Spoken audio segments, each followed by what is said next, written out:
Police ఆఫీసర్లు మీ ల్యాండ్‌ని వేరే వాళ్ళకి ఒక రేట్‌కి అమ్మేయమని మిమ్మల్ని ఫోర్స్ చేస్తున్నారు.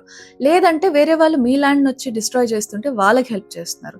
మీరు అడ్డెళ్తే మాత్రం మీ మీద కేసులు పెడతాము, లేదంటే నిన్ను పోలీస్ స్టేషన్‌కి తీసుకెళ్ళి కొడతానని బెదిరిస్తున్నారు. ఇలాంటప్పుడు ఏం చేయాలి? మీరది అస్సలు సఫర్ అయ్యే అవసరమే లేదు. ఇదంతా అవాయిడ్ చేయొచ్చు. మీరు హైకోర్ట్‌లో రిట్ పిటిషన్ అనేది వేయొచ్చు. అప్పుడు హైకోర్ట్ అసలు సివిల్ మ్యాటర్స్‌లో ఎందుకు ఇంటర్ఫియర్ అవుతున్నారు, ప్రొసీజర్ ఫాలో అవ్వకుండా అని ఇంటర్ఫియర్ అవ్వొద్దని స్ట్రిక్ట్ ఆర్డర్స్ పాస్ చేస్తుంది. అసలు ఆర్డర్ దాకా ఎందుకండి? నేను చూసిన చాలా కేసెస్ అసలు రిట్టే వేసేసాము హైకోర్టులో అనే విషయం తెలిసి కూడా వణికిపోయి అసలు ఇవేవి చెయ్యకుండా సాల్వ్ అయిపోయిన కేసెస్ ఉన్నాయి చాలా. సరే వీళ్ళని వదలకూడదు, డిసిప్లినరీ యాక్షన్ తీసుకోవాలి వీళ్ళ మీద అంటే మీరు లోకల్ అథారిటీలో వీళ్ళ మీద కంప్లైంట్ కూడా ఫైల్ చేయొచ్చు. లేదు ఇదంతా కాదు, నాకు ఒక క్విక్ సొల్యూషన్ కావాలి, ఫ్రీ సొల్యూషన్ కావాలి అనుకోండి, దెన్ మీరు హ్యూమన్ రైట్స్ కమిషన్ లో ఒక లెటర్ ఇచ్చి ట్రై చేయొచ్చు. ఒకవేళ నిజంగా అంత హార్ష్ గా బిహేవ్ చేస్తున్నారు ఈ పోలీస్ ఆఫీసర్స్ మీ మీద అంటే, అప్పుడు హ్యూమన్ రైట్స్ కమిషన్ నుంచి ఏ పోలీస్ ఆఫీసర్ అయితే మిమ్మల్ని బెదిరించారో ఆయన సుపీరియర్ కి నోటీస్ వెళ్తుంది ఇలా చేస్తున్నారు.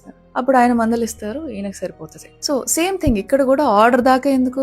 ఇలా నోటీసులు వచ్చినప్పుడే మనం వేసినప్పుడే స్టార్టింగ్ స్టేజెస్ లోనే సాల్వ్ అయిపోయిన కేసెస్ చాలా ఉన్నాయి. కాబట్టి ఇలాంటి ఇల్లీగల్ యాక్షన్స్ కి మీరు భయపడే అవసరం అస్సలు లేదు. ఇలాంటి వేసినప్పుడు తర్వాత మీ మీద ఏమన్నా తప్పుడు కేసులు పెట్టాలన్నా, మిమ్మల్ని కొట్టాలన్నా చాలా ఆలోచిస్తారు. మాక్సిమం అసలు టచ్ కూడా చేయరండి.